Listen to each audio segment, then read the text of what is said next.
Sa gitna ng mabilis na paglawak ng digital technology at artificial intelligence, muling binigyang diin ng Cyber Guardians PH ang kahalagahan ng aktibong paggabay ng mga magulang sa online activities ng kanilang mga anak.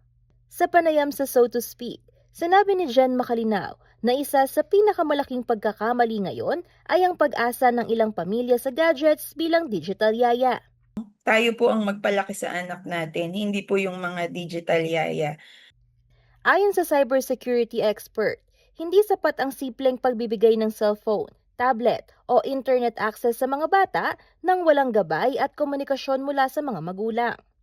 Aniya, mahalagang alamin ng mga magulang kung anong apps, games at online platforms ang ginagamit ng kanilang mga anak. Kabilang sa mga praktikal na mungkahi niya ay ang paglalagay ng computer o gadget sa high-traffic areas ng bahay, gaya ng sala o dining area upang mas madaling mabantayan ang online activities ng mga bata. Binigyang diin din niya na hindi dapat gawing safe space ng bata ang internet kaysa sa sariling pamilya.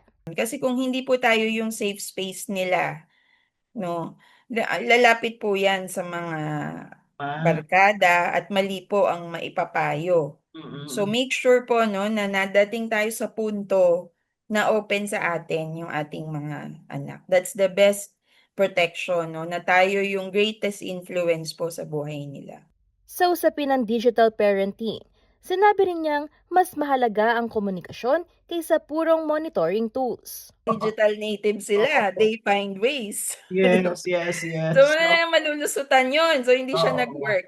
At the end of oo. the day, na-realize ko po, talagang at the end of the day, communication and being a friend talaga. Yung open kayo and yung trust niya nasa iyo. Oo. Yun po talaga yung nag-work. Nagbabala rin siya laban sa oversharing online, kabila ang labis na pagpo-post ng personal na impormasyon at larawan ng mga bata sa social media. Para sa Cyber Guardians PH, mahalagang maunawaan ng mga pamilya na hindi masama ang teknolohiya mismo. Tayo pa rin ang nagdedesisyon how to use the technology. No? We can use it for the good of our fellow men. Pwede rin po natin gamitin sa masama like yung AI nga no, na napakalaking usapin po ngayon. Sa pagtatapos ng panayam, hinikayat niya ang mga magulang na kausapin ng kanilang mga anak tungkol sa kanilang online experiences at maging mas aktibong bahagi ng kanilang digital lives. Cyber guardians tayo sa ating sariling mga tahanan. Panoorin ang buong episode ng So to Speak ngayong Miyerkules, June 3, alas 8 ng gabi sa CLTV 36 at sa official digital platforms nito. Kasama si Sonia P. Soto, Angelica Cara, CLTV 36 News.